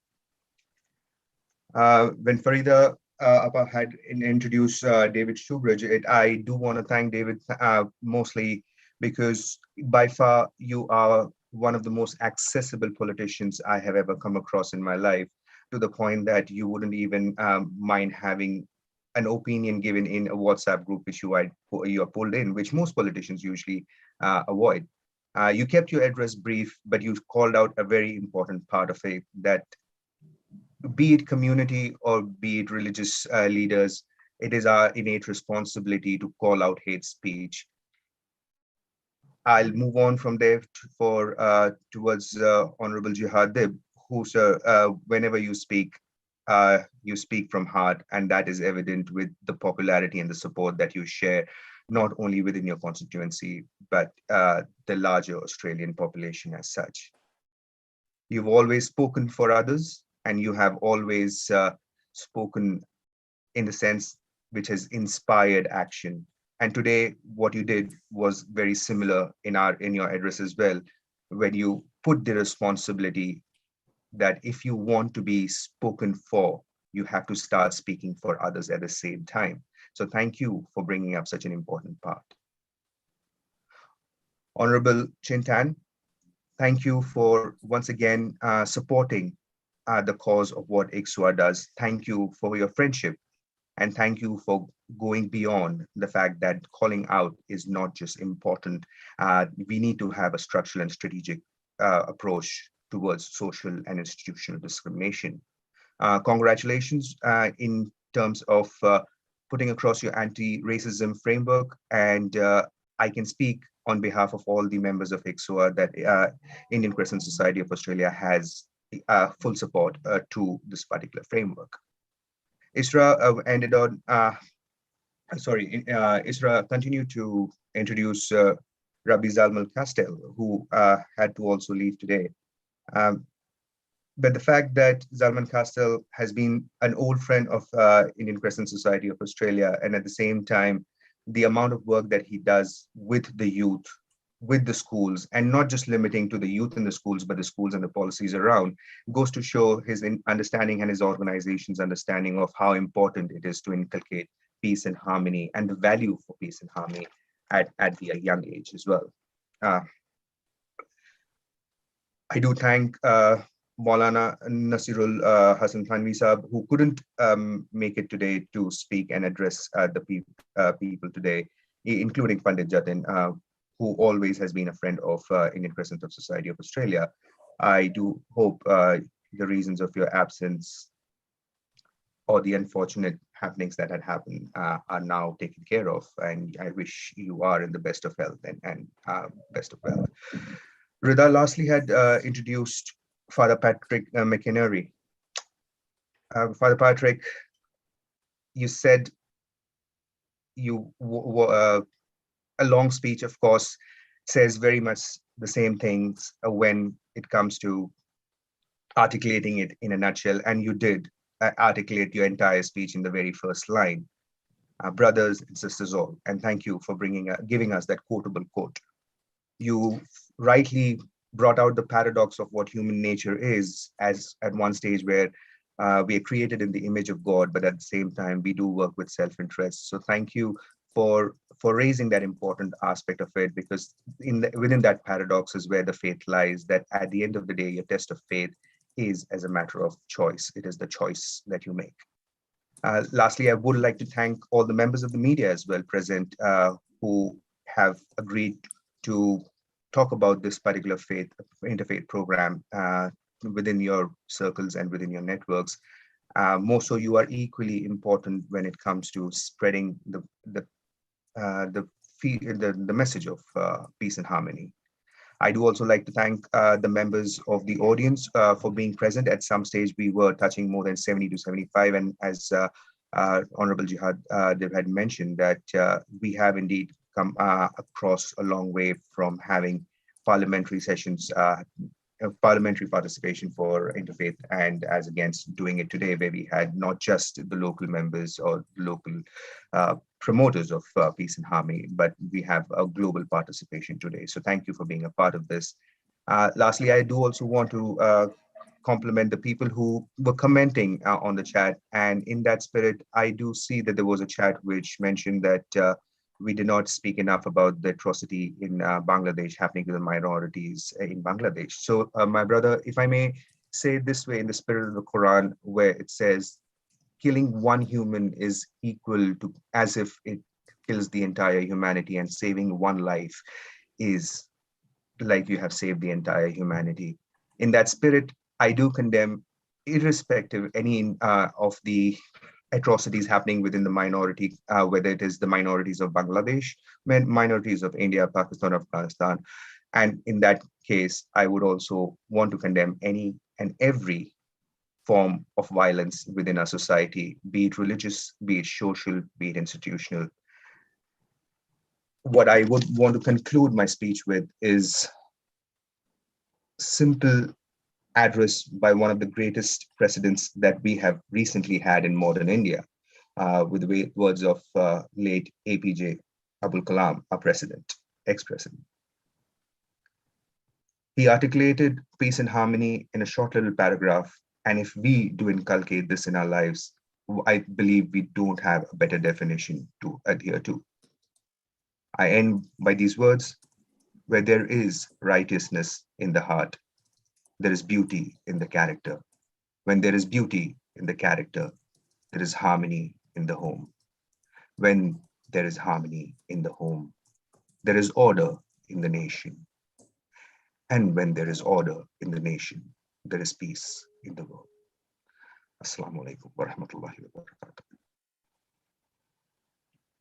Thank you very much, Brother Tawfiq, for excellent vote of thanks. And thank you very much, each and every individual and dignitaries for attending and participating in today's program. Hope our little efforts will reach out and will have a positive effect in the society to create a social cohesion. Looking forward to see you all next year. Stay safe and stay blessed. Thank you very much. Thanks from the core of our heart. Thank you. Thank you. Thank you. Thanks. Thank you, everyone.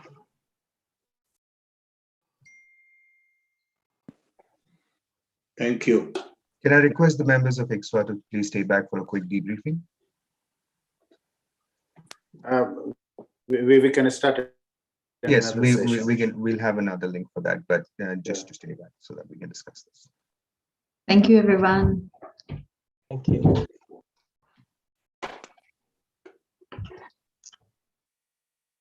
Can I request you to end the session and send us a new link? Yeah,